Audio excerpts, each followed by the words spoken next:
Quinn, the neglected middle child, is repeatedly excluded by her family. Now a powerful, successful executive, she quietly buys the family's dilapidated beach house and surprises them by hosting the reunion on her terms, luxe accommodations, public proof of her success, and a conditional offer of reconciliation. The story ends with Quinn leaving for Hong Kong, offering her family a real invitation to rebuild, but only on her terms. The email sat in Quinn's inbox like a small, polite bomb. Subject: Brooks family reunion. Save the date. A string of exclamation marks, a photo of sun-bleached deck chairs, a smiling selfie of Trinity with 3 kids in pastel shirts. Quinn closed the laptop and let it shut with the same mechanical gentleness she'd learned to use on people who might crack. Her desk was a place of order, neat notepads, a perfectly aligned pen, a coffee mug that read "Do the work." She kept it like armor.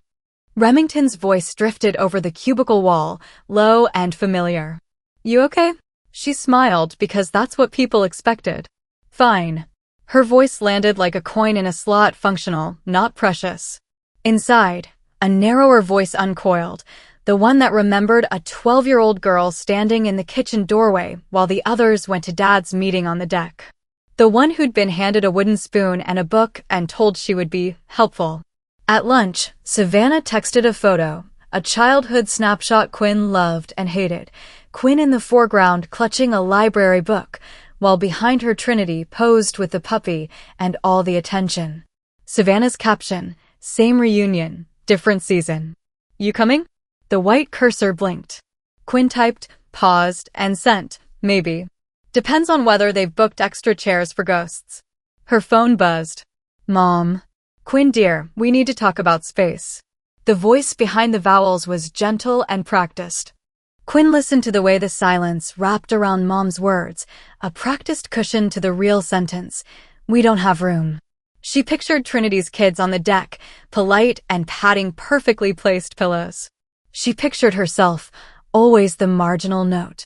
Later, in Lance's glass-walled office, the city's sunlight slanted through and turned the skyline into an offering. He didn't ask about family. He read the numbers on her tablet, and his eyes did the honest arithmetic: talent, discipline, a strategy that turned risk into leverage. "You should lead implementation," he said. His voice was both an invitation and a test. Quinn felt something old crack and a new plan slide into place. Ambition had an edge tonight. It was not only career calculus, it felt personal, not revenge exactly, but reclamation. When the meeting ended, she walked out with the taste of contract ink on her tongue and a quiet, precise decision in her pocket. The real estate listing arrived that evening like a simple arrow through the accumulated noise. Brooks Beach House, Victorian, needs work, price negotiable. Quinn opened the photos: peeling paint, warped deck, salt-stained windows. The house looked worn, the way people do after decades of being given away. Most would scroll on. Quinn did not. She sat up straight in the glow of her apartment and the city reflecting in the glass, imagining the house not as a shrine to what she'd missed, but as a ledger waiting to be balanced. She clicked contact agent. The message she typed was curt and clean. "I'll take it." Her hands trembled not from fear but from something like pity, the strain of standing too long at the sidelines and finally stepping forward. Quinn's thumb hovered over send. Then she hit it. Outside, the harbor breeze lifted and carried a gull's cry. The sound was ordinary and absolute, like every morning she'd learned to be. She let it be a beginning. The plan wasn't to humiliate, it was to reframe. If they would not remember her achievements, she would carve them into deeds and paper and keys. If they could not see her, she would make it impossible to ignore. She closed her laptop, slid the deed into mental pocket, and prepared for the private work that made public victories possible: repairs, negotiations, and the small violence of turning neglect into ownership. The tide came in and pulled at the sand below her building, as if the ocean itself were reading the same message: territory changes hands when you choose to claim it. Quinn slept that night like someone who knew a truth most people confuse with vindictiveness, that sometimes you must build what you deserve when no one else will. The contractor's voicemail was a low, practical thing: roof, plumbing, timelines. Quinn listened with a strange devotion, as if she were learning a new language. She walked the boards of the house the next morning, heels clicking a metronome across damp wood, and cataloged everything. Each rotten joist was a ledger entry, every water stain a line in the account of what neglect had cost her family. Neighbors drifted by with the curious caution reserved for people who weren't sure whether to be judgmental or impressed. "Well, I'll be," said Mrs. Klein from the corner porch, the old woman who remembered lineage like weather. "Quinn? You buying the Brooks place?" Her "you" was an echo of every time town gossip tried to fit Quinn into boxes: the thoughtful one, the girl who reads too much. Quinn answered with the only thing she'd perfected besides presentations: understatement. "Yes, I think it's time." Back at work, the Richardson deal moved like a pulse through her week. Meetings, negotiations, late-night modeling, a life of ironclad focus. Remington watched with constant, easy faith. Savannah supplied running commentary and snacks. The professional world fed her confidence in numbers and deadlines. The house fed a different kind of certainty. Each late-night spreadsheet and each hammer strike on a rotten plank felt like corrective history. But victory needed more than renovation. It required the narrative to align. Quinn rehearsed her reveal quietly. She wouldn't call the family. She would show them the evidence: the deed, the before and after photographs, the facts of foreclosure notices she'd quietly resolved. There was power in paperwork, a clarity she trusted. Yet, even as she crafted the public proof, there was a knot of something else, a small doubt that had to be felt before it could be resolved. Could she hold the moral shape of her plan? Did restoration require humiliation? She couldn't convince herself the two weren't mingled. When Mrs. Brooks heard the news, she reacted in the way practiced by those who patronize while panicking. Messages multiplied: "Quinn dear, can we talk?" Trinity texted heart-faced emojis. Nelson called with a prelude of distraction and schemes. Could they rent the upstairs? Could they pool money for repairs? The family's eagerness smacked of entitlement. It wasn't just surprise, it was the sudden recognition that Quinn's life translated into utility. She felt the old resentment rustle up, not the sharp pain of being excluded, but the bitter taste of finally being useful only because she'd become powerful. There were private moments, though, that cut differently. Mom's voice, when she finally spoke on the phone, stopped being performative and became small. "I kept things," she confessed in a tremor Quinn didn't expect. "I saved them because she stopped." The line hummed with the history of avoidance. Quinn filed the confession away, not as absolution, but as information. Mom's soft admission complicated the story, an emotional astronaut trying to navigate old fears rather than a villainous figure on a stage. Then came the logistics that would make the reveal impossible to ignore. Quinn booked the Four Seasons ballroom under a corporate name, reserved the top floor for guests on a complimentary basis, and arranged a press-friendly moment to mark the merger's success the following evening. She'd learned to orchestrate attention in business. Now she planned to direct it like a quiet, inevitable tide. On the drive back to the beach house one evening, she stopped at the overlook and watched the ocean stretch, silver and patient. The house in the distance looked smaller from here, but also rooted, an edifice of memory and possibility. She imagined her family arriving, Trinity with polite shoes, Nelson with a duffel full of unmet expectations, Mom with a handbag of gentle apologies. She imagined the exact second when their assumptions would collide with a deed stamped and signed. That imagination carried a weight that surprised her. It felt less like triumph than calibration. Quinn wanted them to understand, to feel the shape of their omission as clearly as she could now feel the weight of a key in her palm. But there was also a tremor beneath the resolve, fear that this would harden them, or her, into a permanent estrangement. The plan was set. The only unknown was how much of herself she wanted to keep tender and how much she wanted to put behind glass. The hammering in the distance slowed, then stopped for the night. The house settled with the sound of the tide. Quinn sat on the deck with a cup of coffee gone cold and let the long afternoon of preparation flood through her like an accounting that finally balanced. Tomorrow they would come. She would meet them not as the girl who scrubbed plates, but as the woman who bought the shore. The work of reconciliation, or its refusal, had begun. They arrived early. Quinn had expected a tentative flurry of texts and a slow unraveling of curiosity. Instead, cars clustered along the drive at dawn, engines ticking like nervous laughter. Nelson hauled duffels while Trinity fussed with a folding chair as if familiarity alone could make the place theirs. Mom moved with an awkward energy that sat between apology and rehearsal. The front key didn't work. Trinity jiggled hers, frowned, and then called out across the porch. "Quinn?" The lock stuck. Her voice carried a practiced irritation that implied ownership. Quinn opened the door herself in heels, each step a metronome for the past 2 decades. The tableau that met her felt like a photograph developing, faces smoothed in surprise, mouths shaping questions. She served coffee she'd already made, Colombian roast, the exact blend her mother once preferred and still pretended disinterest in.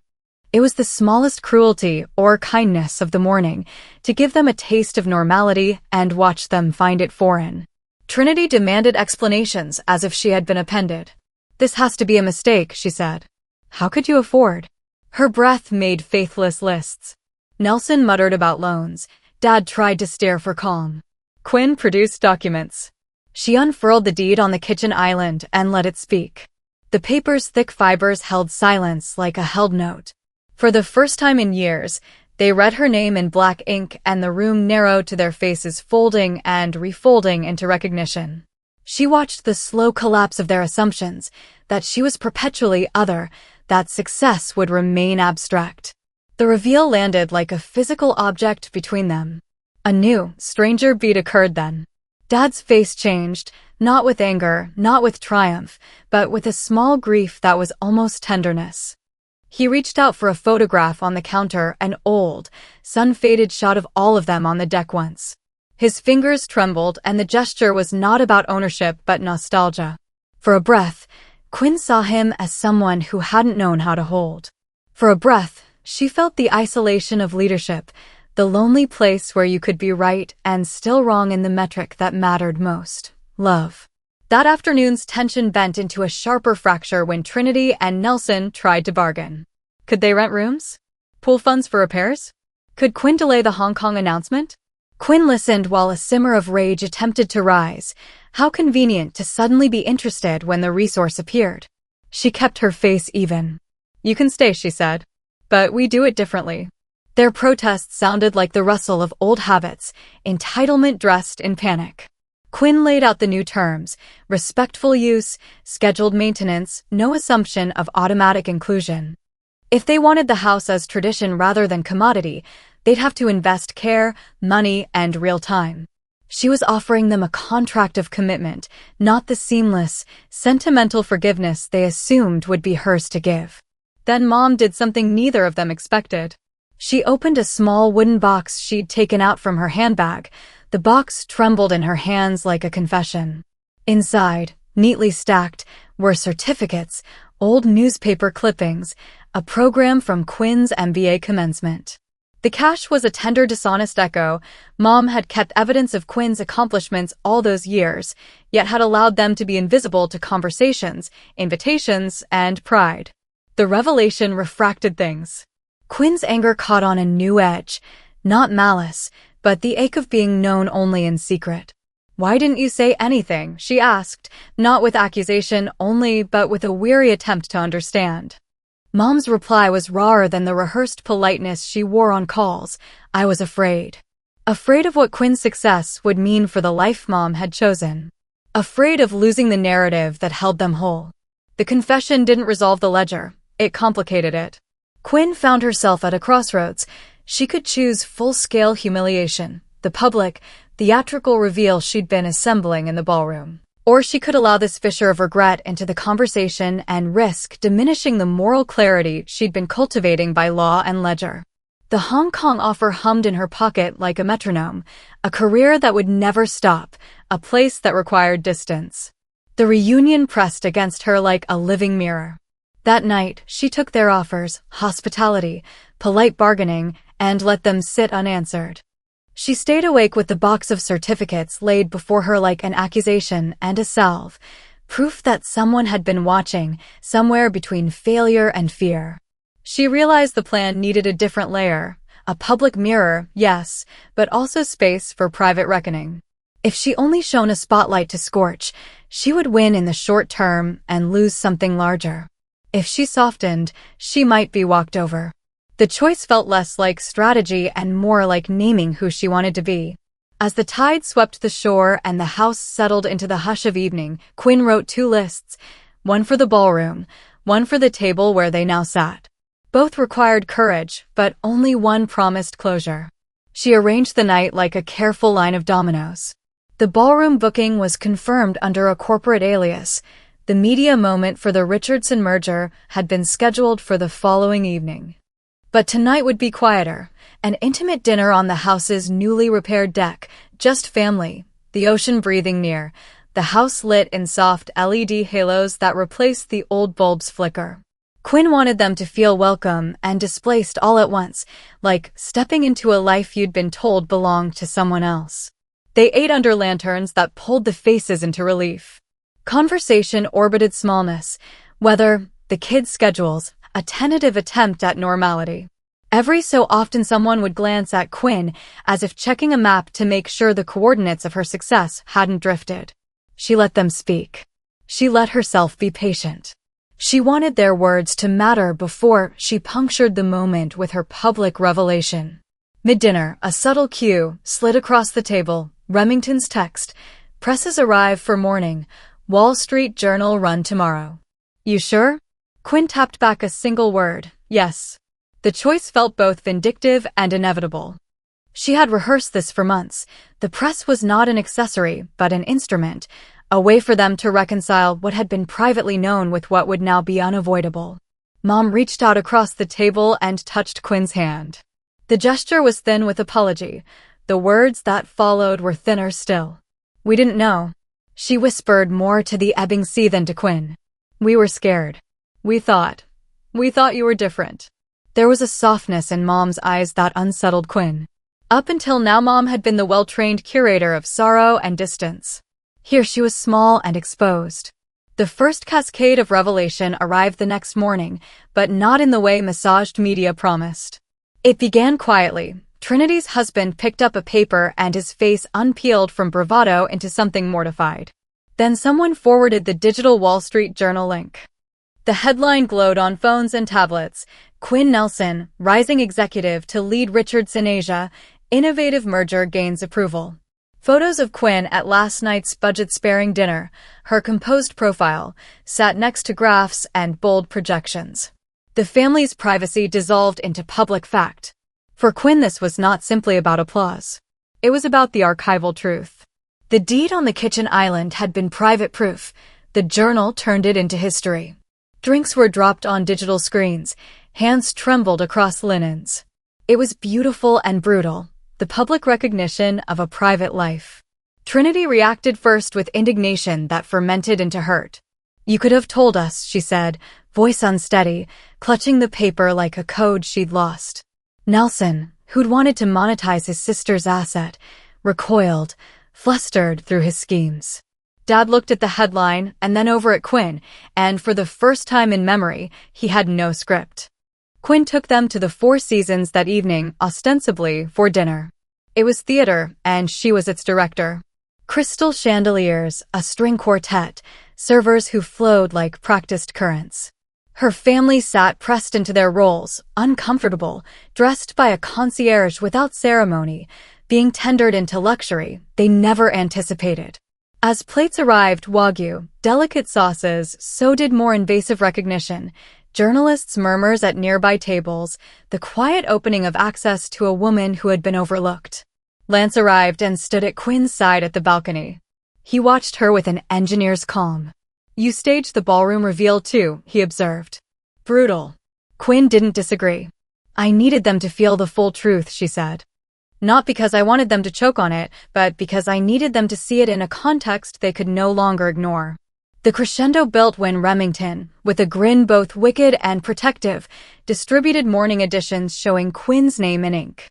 Dad's hands shook as he unfolded the paper. Mom's eyes glistened with something between pride and shame. Quinn felt a tremor pass through her chest, an ache alongside the satisfaction. She realized the public act had changed the dynamic, but not necessarily in the way revenge dreams propose. Exposure forces the truth into daylight, but daylight can burn. Late into the evening, when the hotel's chandeliers threw stars on the ocean, Mom cornered Quinn on the rooftop terrace. "I kept things," she said again, but now the repetition held weight. The confession was a small currency that could be spent only in private. "Why didn't you tell me you needed me?" Quinn asked. It was less accusation than record-taking. "I was afraid you'd leave your life for me," Mom admitted, hands clasped as if to hold herself whole. It landed like a thin blade. This moment softened the edges of Quinn's strategy, not enough to take back the press, not enough to unring the bell of public recognition, but enough to make her hesitate before handing down an ultimatum. The tide of applause might be irresistible, but there were private repairs that no headline would fix.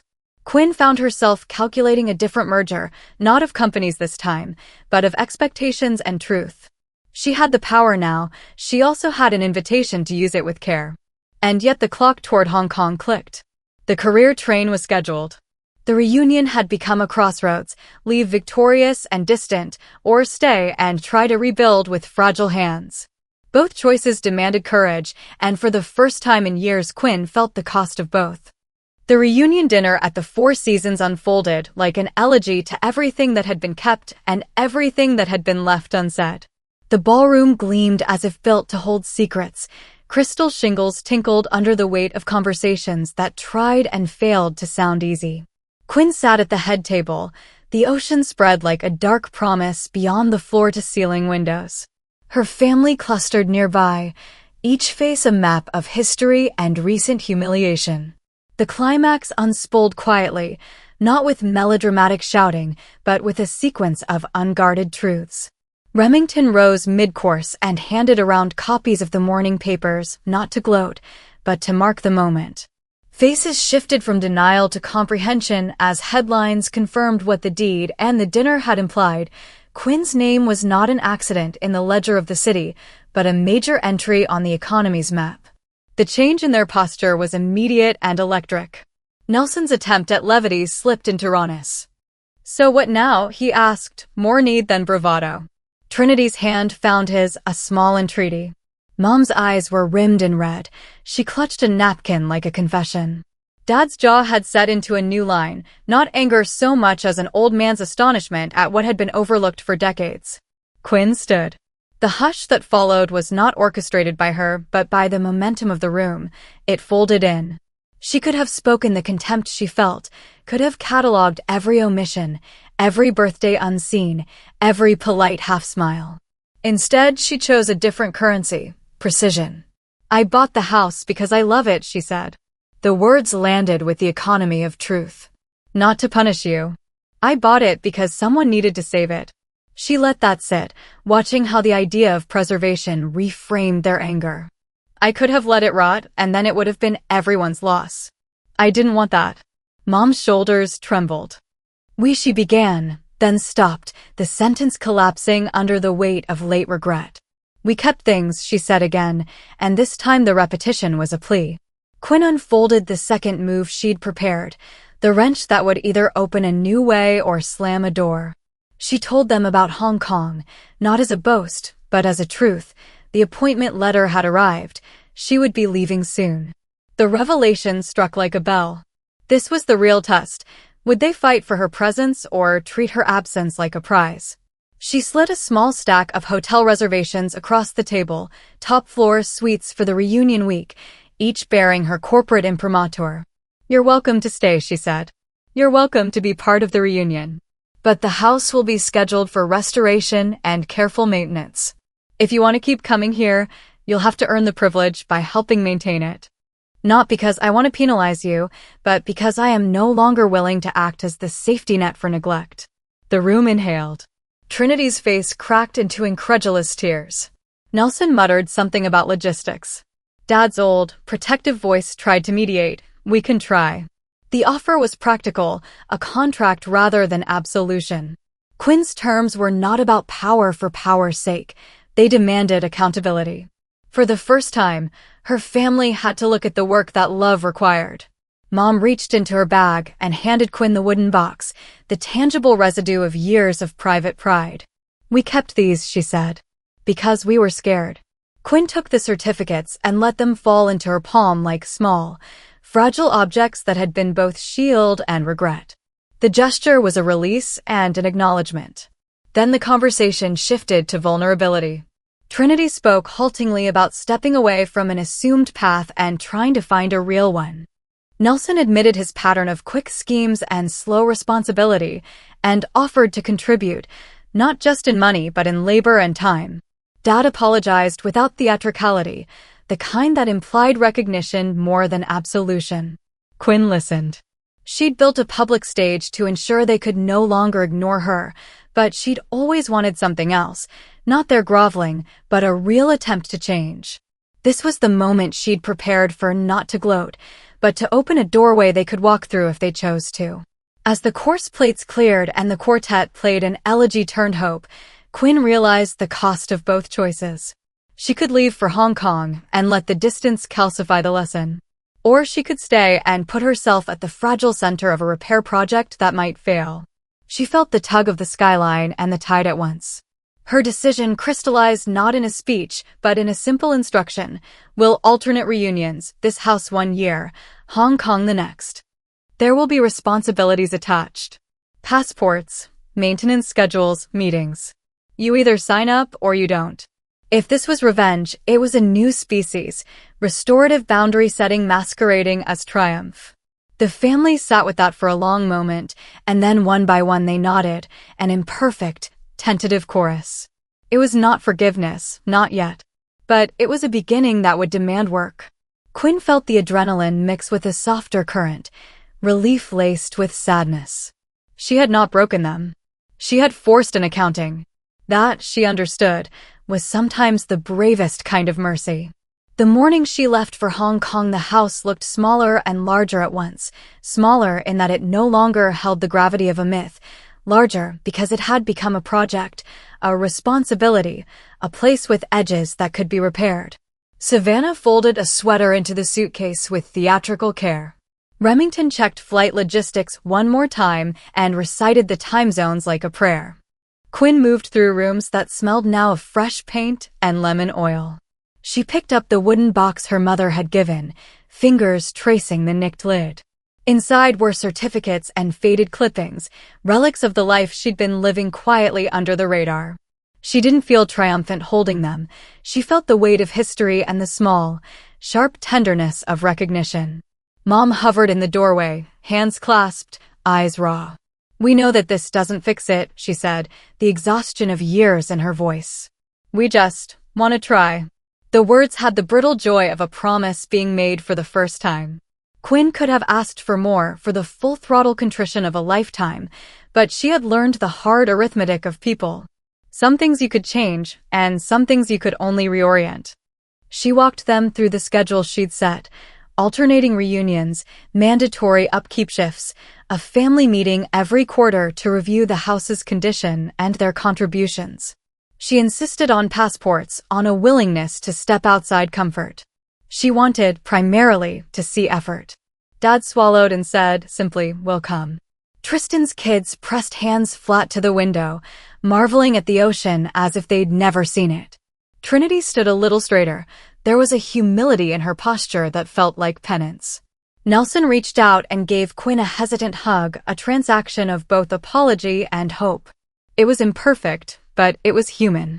At the airport, Savannah teased Quinn about her new life of late-night conference calls and rooftop views. "You're going to make them learn Mandarin, aren't you?" she said with a grin that carried fierce, sisterly loyalty. Quinn smiled, thinking of the long horizon of possibility and the work that would come with it. This life would not be a clean break. It would be threaded with calls home, with visits, with the occasional ache that distance brings. She paused in the gate, holding the wooden box and then handing it to her mother. "Keep them safe," she said. "Not because I need proof, but because I want to trust that you can cherish the things you saved." Her voice softened. "Don't make me regret this." Mom's reply was small, private. "We won't. We'll try." The plane took off with the city contracting under her like a small, domestic map. Quinn watched the shoreline thin into a thread and felt something strange. Neither triumphant vengeance nor absolute closure, but a quiet permission. She had given them terms and, in doing so, given herself a way to leave that didn't mean severing. She had also left a test that only their effort could pass. Months later, emails crossed continents. There were photos of Trinity learning basic Mandarin on an app, Nelson booking a maintenance contractor and showing receipts, Dad sending a blurry selfie from a passport office, Mom typing a too formal email about renovating the guest room. It was work, small and human and unspectacular, exactly what Quinn had asked for. The family's hands, once idle, were beginning to move. Quinn's first morning in Hong Kong was as electric and disorienting as any landing in a new life. She set up in a glass-walled office overlooking Victoria Harbour and logged on to a call where board members greeted her with a mix of expectation and curiosity. She presented with the same steady resolve that had closed deals and bought homes. The city hummed below like a new tide. Her phone chimed. A message from Mom. We reserved flights for the next reunion. We aren't perfect, but we'll be there. There were no fireworks in Quinn's chest, only a steady, cautious warmth. She typed, deliberately and without flourish, "See you there. Don't forget to pack warm clothes." She closed the message and looked out across the harbor. The life she'd built glinted like glass and possibility, but the thing she'd most wanted was still fragile and real, the slow, unglamorous work of showing up. She thought of the house back on the shore, of the sound of waves against repaired boards, of the countless small acts that would shape the future.